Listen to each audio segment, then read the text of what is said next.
Okay, we have a practice problem here for chapter 21. And this is in regards to a company called Slams. And they are selling a line of jeans that is priced at $205 per unit. So that's the sales price. And the variable cost per unit is $164. And the fixed cost totals out to be $60,000. So we're going to need the fixed costs or the total fixed costs for number three. So we do have one, two, and three. So the first one here is compute the contribution margin per unit. So let's go ahead and do that. So the formula for computing the contribution margin per unit is sales per unit, subtract out variable cost per unit,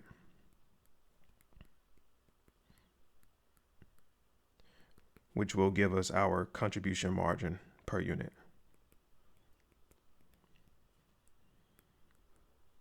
All right.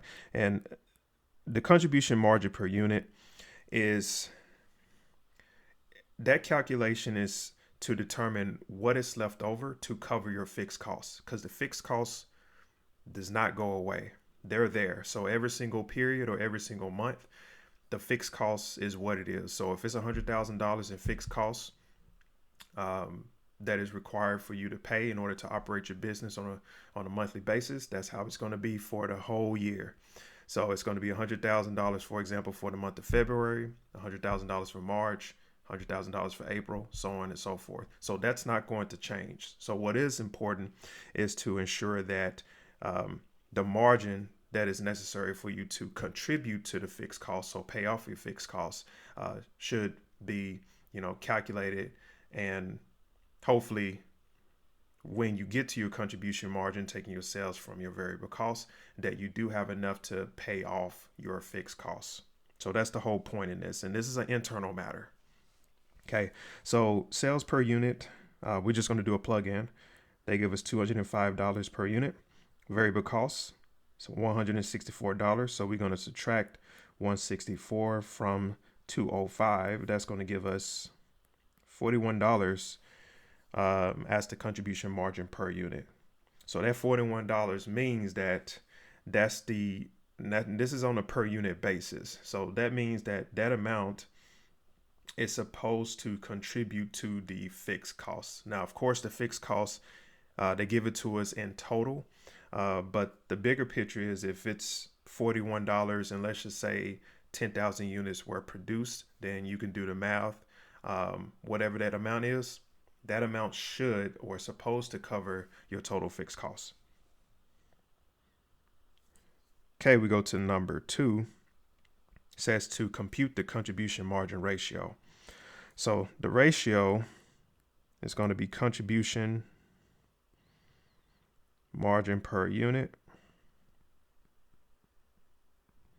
divided by sales per unit. So that's how we usually calculate ratios. So we're just going to take $41, do a plug-in to the contribution margin per unit, divided by $205. This is going to give us either 0.20 or just 20%. All right, so the contribution margin is 20% of sales. That's what it's telling us. All right, so number three says compute income if 5,000 units are produced and sold. Okay, so this is where our total fixed cost of $60,000 is going to come into play. All right, so before we do some plugins, we're just going to set up the contribution margin income statement. And that consists of total sales, subtract out your total variable costs. Okay, that's going to give you your contribution margin. So total contribution margin. Then you're going to subtract out your fixed costs, because the contribution margin, hopefully if it's a positive amount, it's supposed to cover your fixed costs. Then you'll get to your income. And that's what we're supposed to do.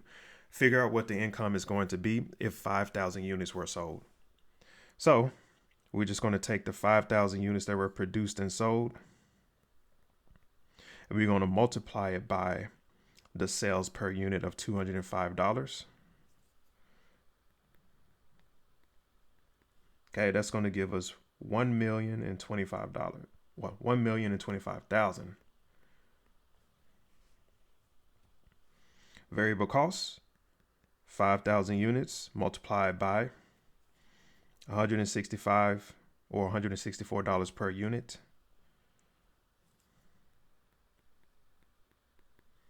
Okay, that's going to give us $820,000. Okay, so that means that our contribution margin is going to be $1,025,000. Subtract out the 820,000. That's going to give us 205,000. Okay, so this contribution margin here of 205,000 is going to reflect 5,000 units multiplied by $41. Okay, so you could do the math just to do the check to make sure that 5,000 times $41 will give you $205,000. Okay, and it does.